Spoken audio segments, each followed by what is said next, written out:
Cars are expensive, right?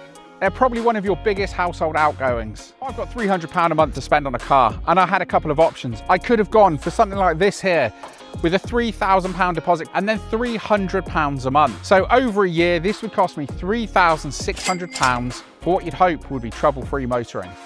Or you could do what I did. That's right, I spent a couple of £100 on a 20-year-old Ford Mondeo, and I thought I'd take the chance. I'm gonna take my £300 a month, and hopefully I can run this for a year without spending that every month on repairs. Am I gonna come out with a profit, or is it just a race to the bottom, throwing good money after bad? So far this Mondeo's done me well, but we've got some issues again. So we need to get this in the barn, see what it's gonna cost us this month, and we'll look at the budget over the last 8 months and see exactly where we stand. Are we gonna make money this year, or would we have been better off going for the lease car? Let's go to the barn and find out. Back in the barn, I've got to get the Mini out of the way. And stupidly, when I changed the interior, I closed it up, but I left the interior light on. So it means the battery is completely flat on this. But that's not a problem, thanks to today's sponsor. In this little bag is the answer to all our problems. ANSODY were kind enough to send us out a jump starter. And I tell you what, this thing has been a lifesaver. We've used it a couple of times in the last couple of weeks. Maybe that says more about me, but anyway, let's get it out of the bag. We've got the leads to connect to the battery, and we've got this super lightweight power pack. You can only put these on one way around, so you can't get that wrong. And with that connected, we can see that the power bank is at 100% charge. There is a little boost option here as well, just in case you need some extra juice. Now, I've tried one of these before, which was twice the price, and it just was no good. But this thing, I've got to say, it's been an absolute lifesaver on more than one occasion. So let's plug it in, jumpstart this Mini, and we can get the Mondeo in. Always a good sign. Simple as that. Not only can this thing jumpstart a Mini, we've also used it to jumpstart this 2.2 turbo diesel Mondeo. This thing is an amazing piece of kit. For around £50, I think it's an absolute bargain. Not only does it jumpstart your car, you can also use it as a power bank as well. So again, a really good piece of kit, and thank you to ANSODY for sending this out. If you want to get your own one of these, there's a link down in the description, and using the code BARNCLUB50, you get 50% off. What an absolute bargain. So again, check out the link in the description, use the code BARNCLUB50 and get this thing half price. Now this month has been some problems. The battery died, so we've got to replace the battery. As a stopgap, I put a battery off a Mark II Golf on. I mean, it was a diesel one, but it's too small, so we need to replace that with the correct battery for this car. Also, we had a split in the auxiliary belt, so it was flapping around, making a god-awful noise. So again, that needs to be changed. We've got a replacement here, £27, so we'll get that fitted, and that should be the Mondeo back on the road.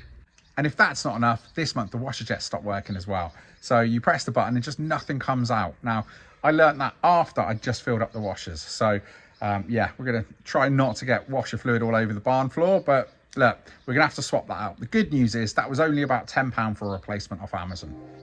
And with the sun shining, it's time to get to work. So we've got to take the plastic clips off to get the front bumper off. Then take the headlight out. With that disconnected, there's some more screws underneath. Disconnect the multi-plug, and the front bumper is ready to come off. With it pulled forward, it gives us access to disconnect the fog lights, and we're done. With the front bumper off, we're ready to swap out the washer pump. Now, you don't have to take the front bumper off. I think you can do it from behind the wheel arch and removing the under tray, but we're going to look at these parking sensors because they're still not working. So we're going to swap out this pump, which was about £10 on Amazon, and then I'm going to finally get those parking sensors working. I mean, with the bumper off, we've got easy access. First of all, we've got to take the 2 washer hoses off. We've got to pop those out. And with those disconnected, it's going to square out at the top. Then we're ready to pull the actual pump out. And try not to lose all the fluid, and then we can pop the new one in again, stop it squirting at the top while we put the hoses on, and we're done. With that back in, let's test it, and hopefully we're all right. Perfect. Now with that working, it's time to turn our attention to the parking sensors. So this is where I repaired it before, and I think when I soldered it, I think the wire was just too corroded and damaged inside. So as much as I'm confident in my soldering abilities, I just think the wire itself was dodgy. So we're going to literally chop the whole length of wire out and replace it. Now it looks like that parking sensor was unplugged. So in all my excitement to get it back together, did I just forget to put that parking sensor on? If I did, what a massive fail. Otherwise we are going to have to replace that wire. So we're just going to loosely hang the bumper on the car and see if that parking sensor works. Here we go. No, it can't have been. Honestly, it's been months. So look, we are there. Pop it in reverse. I mean, it says there's things behind me. Walk in front of it, Sam.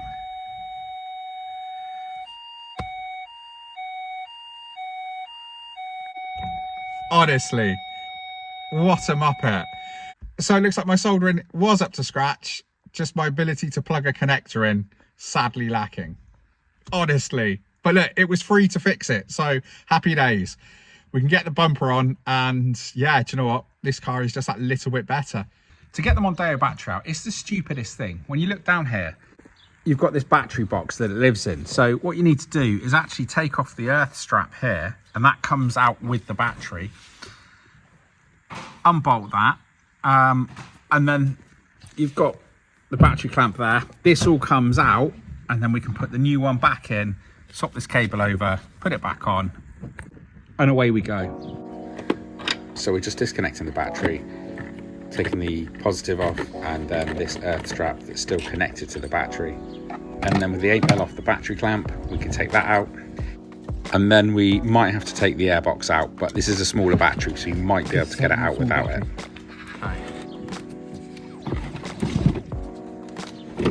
We just raw dogged that straight out the hole. So normally with a bigger battery on, you've got to take that airbox out. Because that's a Golf battery, we've been able to do it with the airbox in place.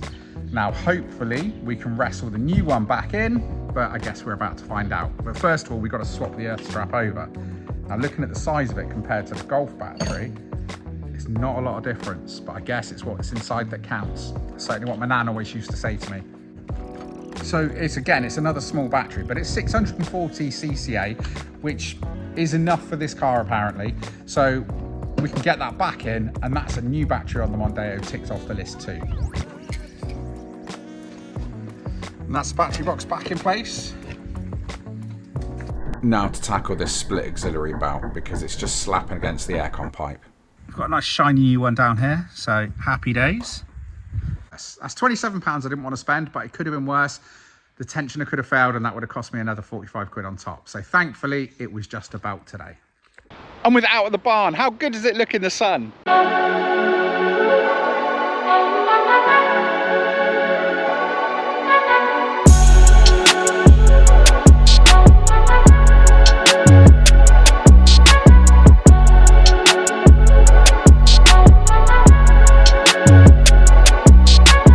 Yeah, she scrubs up all right for a £200 car.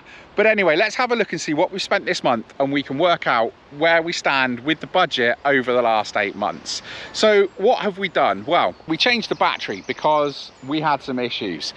There's been a low voltage warning when I start it up for quite a while, maybe even since I've had it, but it never really gave me any problems, so I didn't even think about it. But the other night, it was about 11 o'clock, it's quite hot, quite muggy, and all of a sudden I can hear a car alarm going off. And then it goes off again, and I look out the window, and it turns out it's my bloody car. So, I'm guessing that the low battery warning was causing the alarm to go off because it thought it was being tampered with or something, I don't know. But as you've seen, the battery box is an absolute nightmare. And at 11 o'clock at night, in my pajamas, on the street outside my house, there was only one option, and that was to just disconnect the battery, wedge a credit card underneath it, and basically isolate it until I could deal with it the next morning.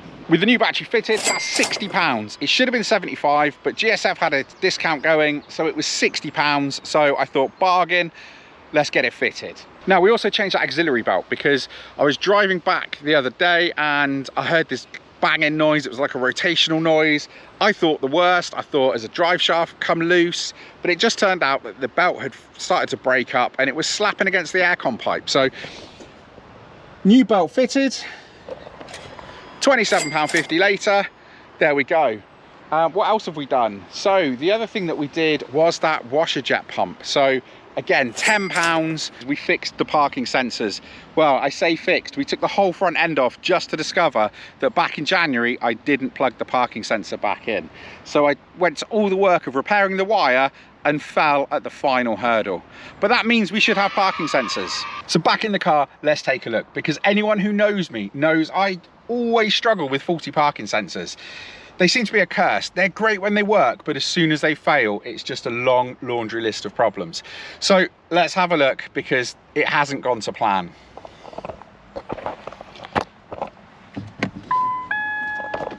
Let's close that door because that beeping drives me mad.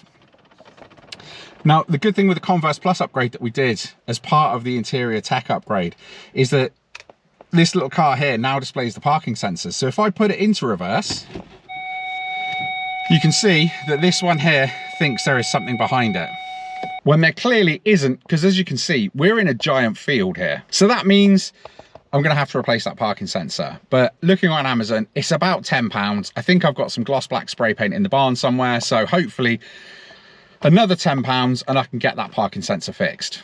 As you can see, it is really hot at the moment. So when an advert popped up on Facebook for a local garage doing an aircon regas for £50 for old gas or £129 for new, I jumped on it and luckily I could get it booked in, get the aircon regassed, and now we've got a nice cold Mondeo, guys. So yeah, we fitted the aircon condenser months ago, maybe back in January, and I never got round to topping up the aircon, so I didn't even know if it worked. But I'm pleased to say, with the temperature at 32 to 33 degrees today, that aircon is ice cold.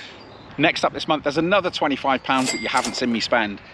When we did the brake upgrade last month, they felt amazing, but I thought, you know what, the pedal could be a little bit firmer. So we bled the whole system, flushed out all the old nasty brake fluid and put £25 worth of new fluid in, and it's made such a difference. If you haven't changed your brake fluid in a while, I strongly suggest getting it done, because again, it makes such a difference. But that's another £25 we've spent.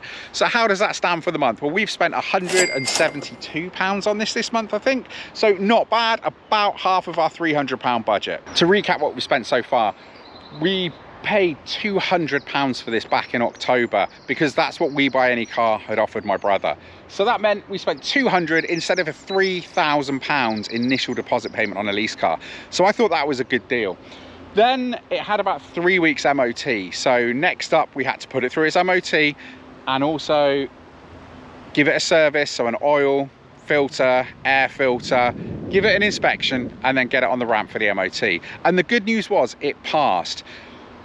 Not without some advisories, but it passed. So what that meant is that we were on the road for another 12 months, but there were some things that needed addressing. So next up, we spent £170 the following month, I think it was, on sorting out a couple of issues, like the drive shaft needed replacing because it had a split in a CV boot. We also sorted the exhaust leak. That was about £30 for an exhaust sleeve.